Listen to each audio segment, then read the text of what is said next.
Hello, welcome to the morning edition of MBC News, and you are with me, Abale Chingambe. Coming up this morning,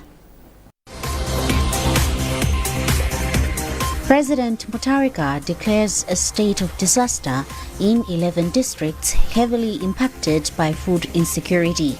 Lilongwe Health Office administers Mpox vaccine to over 18,000 people. And in sports, Silver Strikers voted out of Champions League.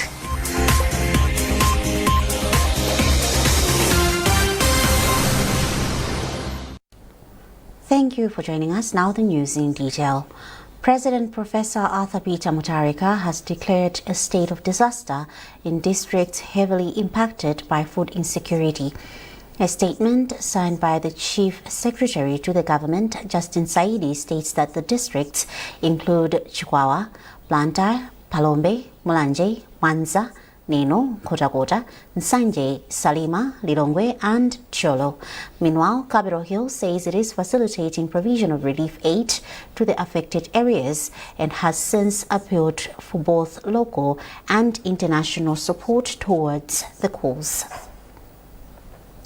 In a related development, President Mutharika has prohibited the exportation of raw and unprocessed minerals with immediate effect.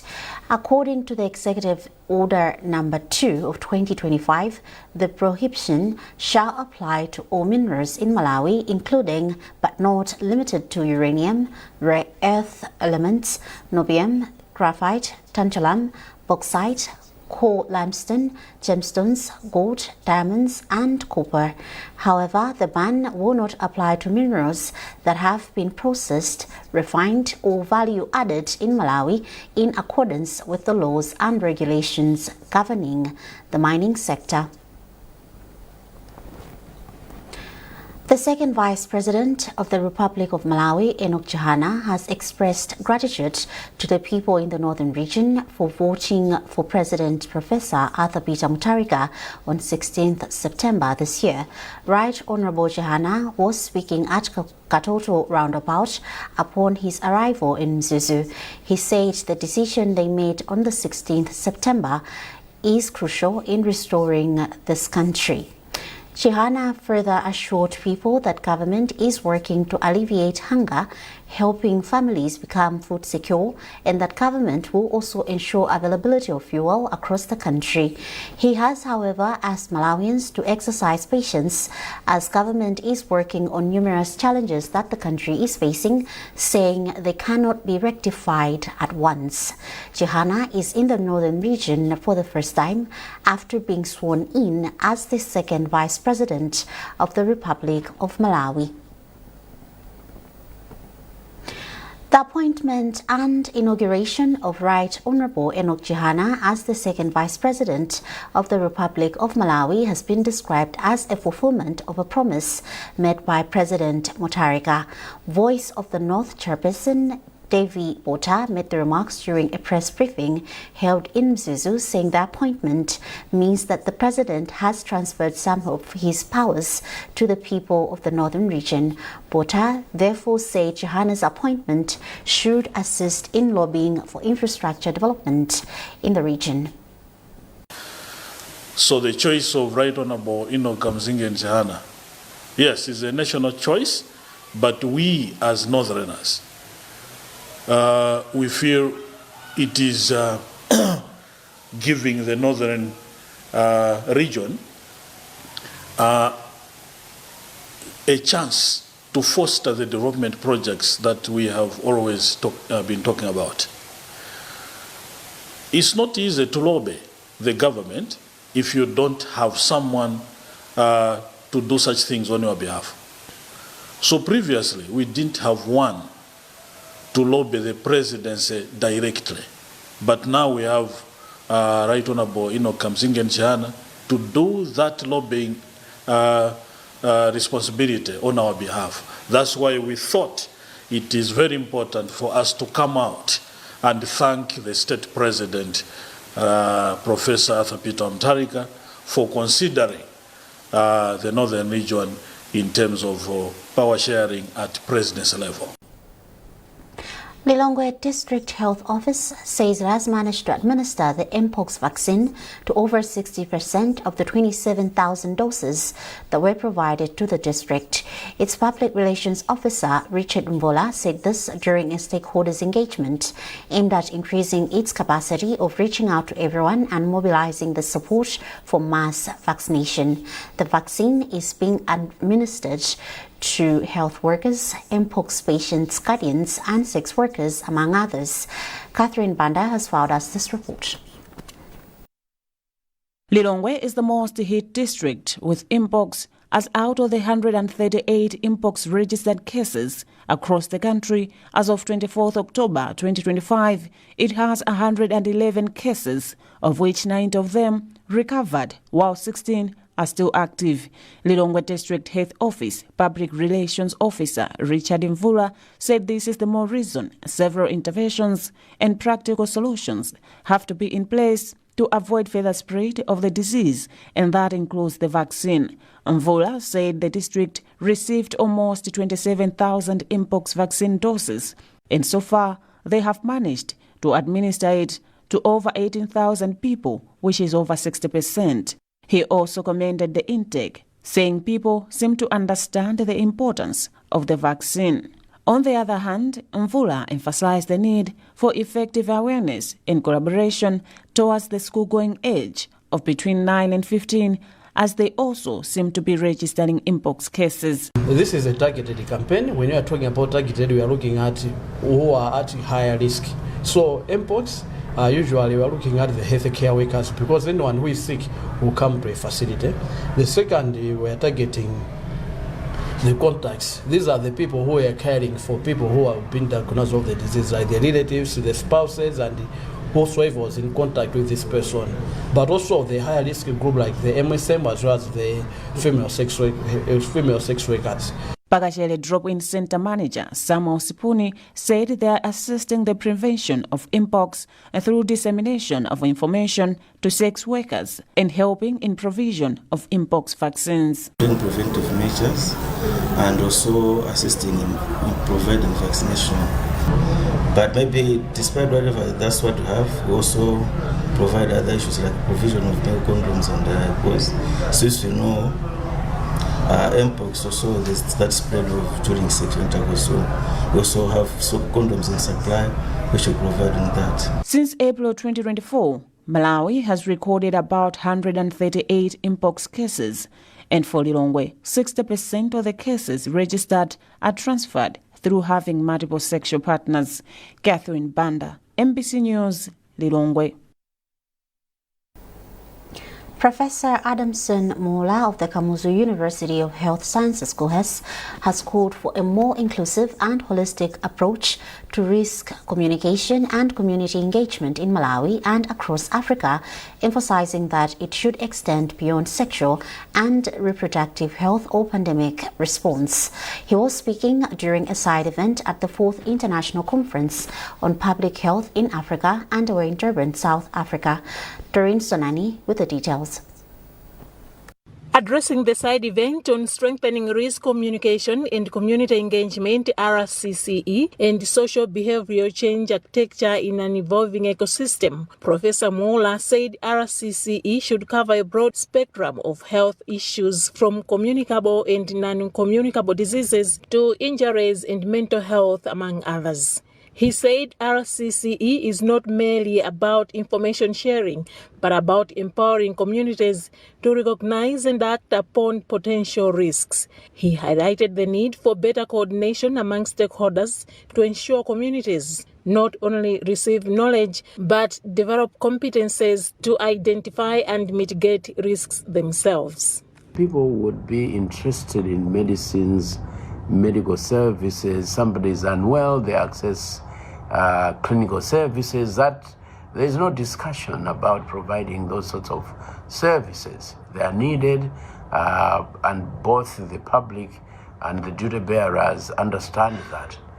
But for instance, talking with somebody, raising awareness about a potential risk or existing risk is not intuitive that people can understand. that this needs to be, the investments need to be done. Sometimes people can understand, but I mean, people may feel helpless. Principal Advocacy RCCE and Social Mobilization Coordinator for Africa CDC, Paida Moyo Magaya, said RCCE and SBC are no longer optional in public health. They are strategic pillars which must be coordinated, institutionalized, and supported by strong national systems and professional communities. Speaking at the official opening of the 4th International Conference on Public Health in Africa, Director General of the African Centers for Disease Control and Prevention, Africa CDC, Dr. Jean Kaseya, challenged African scientists and medical specialists to take full ownership of the continent's health agenda and rely on homegrown science, innovation, and financing to achieve universal health coverage. Dr. Kaseya said the gathering is designed to give scientists a stronger voice in shaping health policy. Professor Muhammad Yakub Janabi, director of the WHO African region, urged countries to invest more in health and build a sustainable future for their people. Doreen Sonani, MBC News, Durban, South Africa. Malawi joined the rest of the world in observing International Day of Spina Bifida and Hydrocephalus, which falls on October 25 every year to, among others, promote understanding and advocate for the rights of individuals with these conditions. Speaking in an interview with Embassy Executive Director for Child Help, Spina Bifida and Hydrocephalus, Blessings Chapwetega, bemoaned myths and misconceptions surrounding the two medical conditions, among other challenges, as statistics indicate that 15,000 people, including children, are still failing to access treatment. So the first challenge that we face is the stigma and discrimination out there, but also the misinformation. When we talk about hydrocephalus, there are still strong beliefs out there that it's because of bewitchment.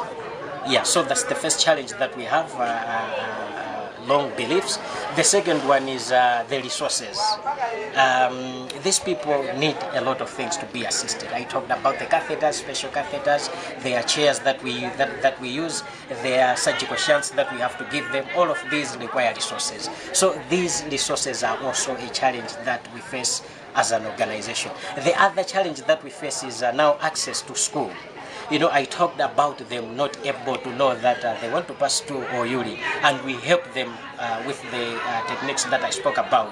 So when they go to school, it's a challenge for them to have a space where they can do these things. So that's another challenge that we also face as an organization. And lastly, the other one is healthcare workers that are well trained to take care of these people. We know we are not where we used to be. There are now a number of neurosurgeons, but we don't have enough. We still need to do a lot to train more.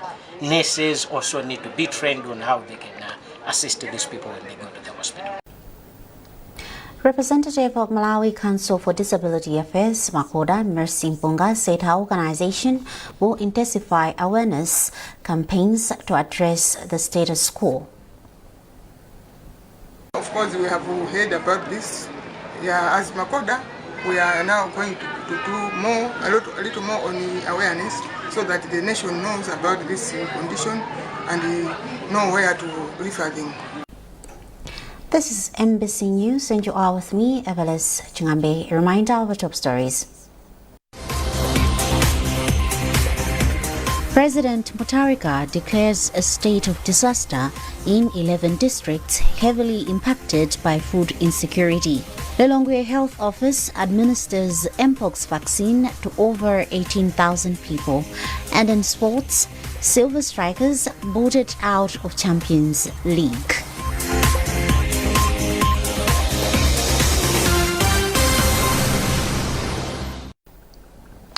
Welcome back. Communities in Mangochi have been advised to report suspected corrupt practices to Anti-Corruption Bureau ACB. The call has been made by Andrew Osi, ACB's Principal Civic Education Officer for the Eastern Region. Speaking at Cape Maclear in Mangochi during a public awareness interaction, Osi said Malawians are crucial in the fight against corruption. We have a report by Geoffrey Chinawa. One of the key mandates for the Anti-Corruption Bureau ACB is spearheading the fight against corruption through prevention, education and law enforcement. In a drive to ensure that communities are aware of dangers of indulging in corrupt practices, ACB is scaling up public awareness activities in various districts, including Mangochi. In the district, ACB took the initiative to communities around Cape Macleay, where public office bearers from different sectors were grilled by the communities on how they discharge their duties. In his remarks, ACB's Principal Civic Education Officer for the Eastern Region, Andrew Usi, expressed satisfaction with how the community utilized the opportunity to take to task public office bearers. The people here complain on various issues pertaining to corruption being done in these public institutions. So we wanted the people to have that opportunity to understand how these service providers provide their services, and also be able to ask questions, and the office bearers should be able to respond to them.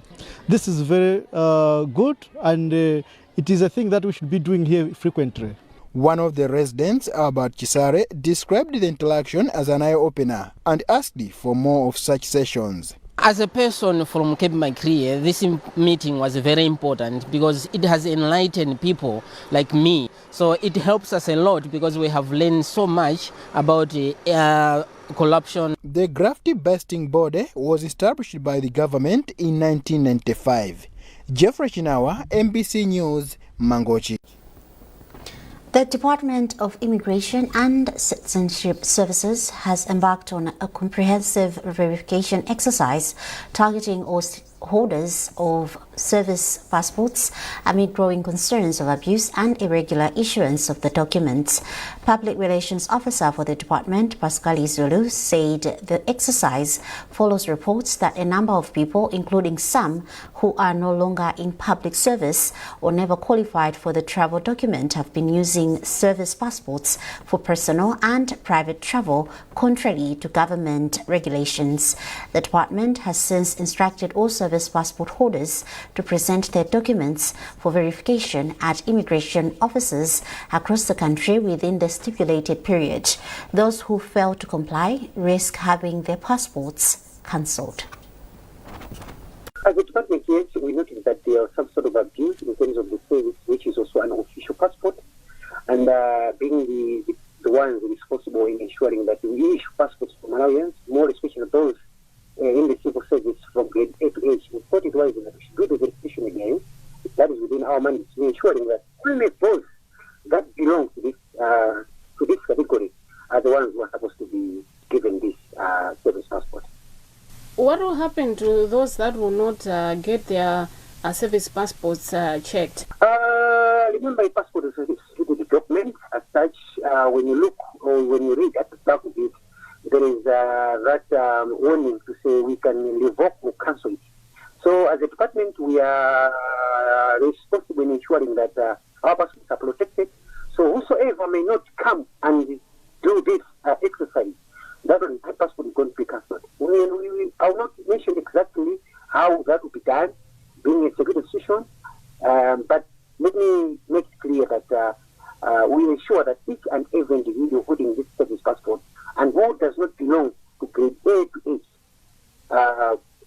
should be revoked that passport.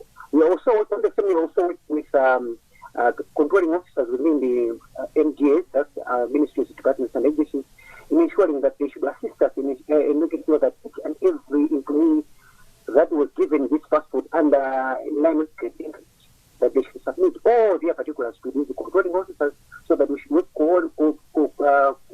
work like a team in ensuring that each and every individual has obliged to this commendation. Security expert Sharif Kaisi has since told Embassy that the initiative will enhance the credibility and authenticity of Malawi's passports on the international market, restoring confidence in the country's travel document system. Yes, there is a number of elements that we need to consider when you talk of this verification exercise by Immigration Department. One of such would be the importance of having the passports being held by the people who are really eligible to hold that passport. And at the same time,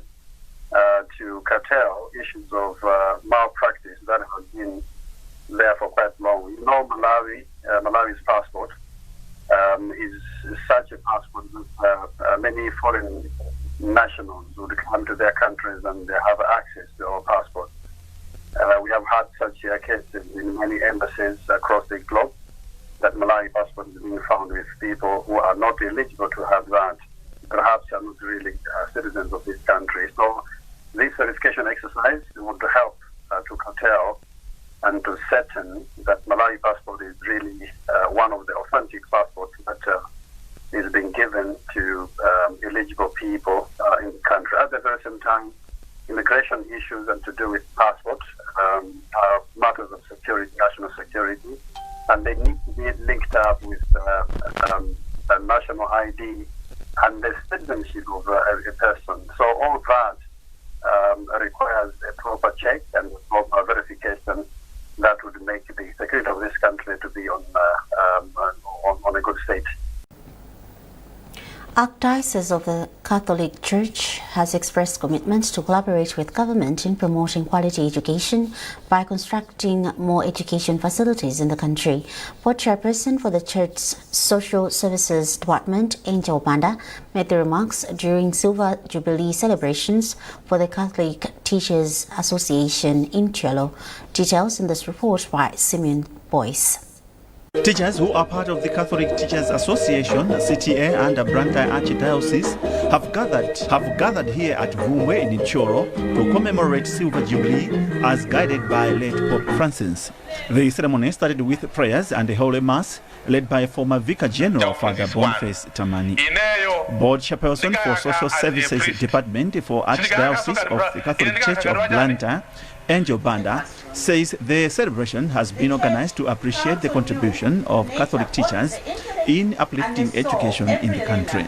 She adds the Archdiocese is constructing more educational facilities due to high demand. The school is built to take 120 students. We make sure that we take the 120 students so that we don't compromise on quality. But we are expanding. We'll shortly be opening another secondary school at Namwenga. And then after that, we are also opening another secondary school in Mwanza. So the only way is to expand. The only way is to make sure that we have more and more establishments so that we are able to provide the quality education to as many children as possible. Not only Catholic students, we also take students from other denominations. On his part, former Vicar General Father Boniface Tamvani advises teachers to regard their work as a calling and should use the celebration as an opportunity to reflect on their work. Given this opportunity all year, it's an opportunity basically to reflect on their vocation as teachers. They shouldn't look at their work as simply just a job to earn money like that. No, but they must realize that it is a vocation. They have been called by God and they need to develop that special relationship with God in order to serve humanity in a better way. But also at the same time, we are saying that it's a time to reflect on how they have been working over the years. Time to reflect, look at the kind of opportunities that were made available to them, how they use those opportunities, right? And the things that they were able to do very well, they need to continue with them and even try to do better. But at the same time, if they made any other mistakes, like all human beings, we are all prone to mistakes, that we are ready to correct those mistakes. During the celebration, Catholic teachers showcased their work, including the skills they use when teaching special needs learners, particularly the deaf. Simeon Boyce, NBC News, Cholo. Moving on to sports, Blue Eagles rediscovered their winning formula by beating Ekaya 2-1 in the TNM Super League. The match was played at Kamuzu Stadium in Blantyre. Norbert Jamison has more. It was a sweet victory for the Area 30 outfit as they had to come from a goal down, the first time they have done so this season. Ekaya took a 5th-minute lead through James Lumbe, which was cancelled out by Tonic View's 39th-minute header. Misia Muhone then beautifully connected home a cross from Laurent Banda to give the Eagles a 56th-minute lead. Muhone was later named player of the match. This is the first win for the Eagles in 3 successive league outings after losing the previous 2. The win has taken their tally to 31 points as they remain on position 7 a point behind Ekaya, who are 6th in the league. The loss has ended Ekaya's decent run of form as they are coming from 2 back-to-back victories. At Mpira Stadium in Blantyre, Mighty Tigers climbed out of the relegation zone with a 1-0 win over bottom club Songwe United. Tigers are now on position 12 above the Dynamos and Moyale Barracks, who are now 3rd from bottom. Elsewhere, Chitipa United came from behind to beat Mafco by 2-1. Norbert Jameson, NBC Sports. Still in sports, Silver Strikers have been booted out of the CAF Champions League after losing 2-0 to Young Africans in a match played at Benjamin Mkapa Stadium in Tanzania on Saturday. On aggregate, the Bankers have lost 2-1 after edging the Tanzanian side 1-0 a few weeks ago in Lilongwe. And well, that item also concludes this edition of NBC News. A recap of our top stories before we leave. President Mutharika declares a state of disaster in 11 districts heavily impacted by food insecurity. Lilongwe Health Office administers Mpox vaccine to over 18,000 people. And in sports, Silver Strikers booted out of Champions League.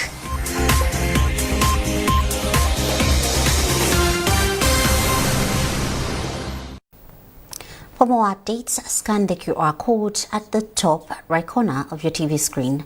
You have been with me, Abale. Thanks for watching and bye for now.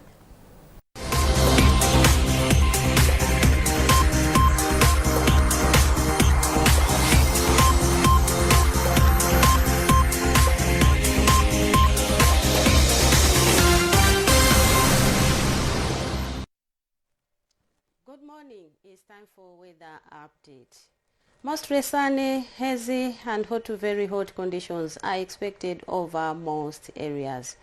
This is all due to the influence of easterly air mass from the Indian Ocean into Malawi. Therefore, this morning, warm conditions are expected over most areas, within Gabu and Mangochi reaching a minimum of 24 degrees Celsius, Karonga 25 degrees Celsius, and in Zuzu 19 degrees Celsius. We should also expect hazy and mostly sunny conditions over most areas. In the afternoon, hot to very hot conditions are expected, within Gabu reaching a maximum of 38 degrees Celsius, Mangochi 37 degrees Celsius, and in Zuzu 30 degrees Celsius. We should also expect hazy and sunny conditions over most areas. Thanks for watching. I'm Charity Mabondo. Be wise, be weather-wise. Introducing official sponsor for Zokonamai Matches 2025, Maranatha Academy. You cannot talk about mother's love without mentioning Maranatha Academy. It's on and it's happening at the BICC in Lilongwe on the 15th of November 2025. That's why Maranatha Academy and NBC have partnered again for the 2025 Zokodamai Macheza. For advertising and sponsorship, please call 0886 703 159, 0888 891 194, or 0881 551 344. Maranatha Academy. We set the pace, others follow. At the heart of Malawi's development story, in line with our 2063 aspirations, is a community voice that engages duty bearers in meaningful conversations that empower and give hope.